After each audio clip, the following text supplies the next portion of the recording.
Como reagir e superar as pressões em um ambiente de trabalho? A essa habilidade os profissionais de recursos humanos chamam de resiliência.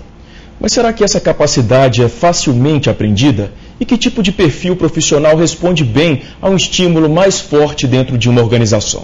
Esse é o ponto da análise de hoje da consultora organizacional Cristiane Barreto. Bom dia, Cristiane. Bom dia a todos. Uma palavra muito usada hoje dentro das organizações, resiliência. Como lidar com essas pressões em um ambiente de trabalho?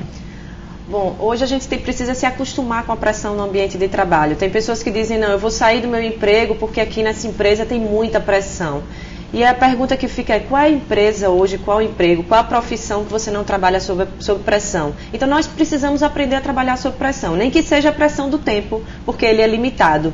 Então nós precisamos desenvolver essa capacidade, todo profissional e todo líder precisa desenvolver isso. No entanto, a gente pode aprender com essa pressão, e isso é o que a resiliência vem um pouco nos ensinar como uma competência extremamente requisitada hoje no mercado de trabalho.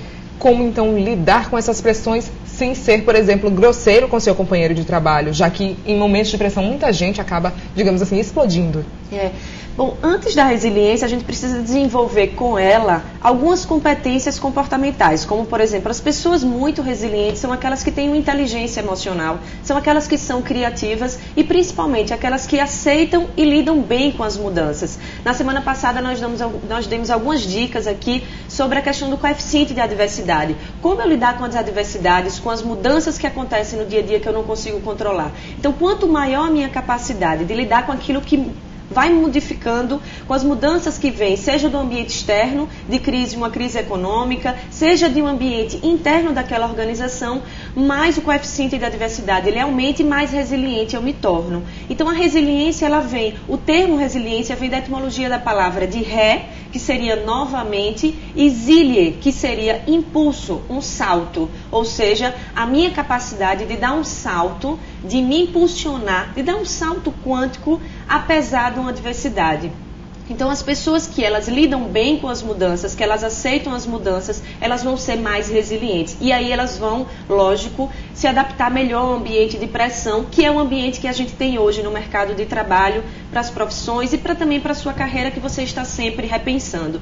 Então, uma das perguntas básicas para você desenvolver a resiliência é todas as adversidades, mudanças e transformações que você precisar passar, ao invés de você cair na vitimização, por que isso está acontecendo comigo, você deve se fazer uma pergunta: o que é que eu tenho para aprender com essa oportunidade? Essa oportunidade, essa mudança que eu estou passando, ela é uma grande oportunidade de eu desenvolver que competência em mim. E aí é uma forma inteligente de observar e de viver uma mudança. Quem ainda não desenvolveu essa capacidade de lidar com essas divergências, com essas pressões, por exemplo, em um ambiente de trabalho, isso pode ser facilmente desenvolvido? Isso precisa ser, não diria facilmente para algumas pessoas e facilmente pode ser para outras, porque às vezes não são as respostas que a gente obtém ou que a gente se dá que faz a gente alavancar, mas sim as perguntas que a gente faz, né? Como aqui eu acabei de dizer, se eu estou vivendo uma situação de adversidade, de mudança, e eu me pergunto qual é a oportunidade que eu tenho para desenvolver nesse momento, o que é que eu posso aprender com essa situação, a resposta vai me levar a um lugar. Mas se eu me pergunto, por que isso tem que acontecer comigo? Eu não queria estar vivendo isso. Isso vai me levar para um outro caminho. Então, uma das formas de você desenvolver a resiliência é você aprender a lidar com a mudança. Porque, na verdade, a única coisa hoje permanente que a gente tem, não só no mercado de trabalho, mas também na nossa vida, são as mudanças. Então, ela está aí, elas vão acontecer. O meu diferencial vai ser como é que eu lido com elas. Então, eu posso ter o melhor título, ou eu posso ter vários títulos de graduação, de MBA, de conhecimento, seja ele qual for. Mas se eu não me adapto às mudanças, eu não vou conseguir me destacar no ambiente de trabalho. Muito obrigada, Cristiane, que as pessoas aprendam então essa resiliência. Até a semana que vem. Obrigada, até terça-feira.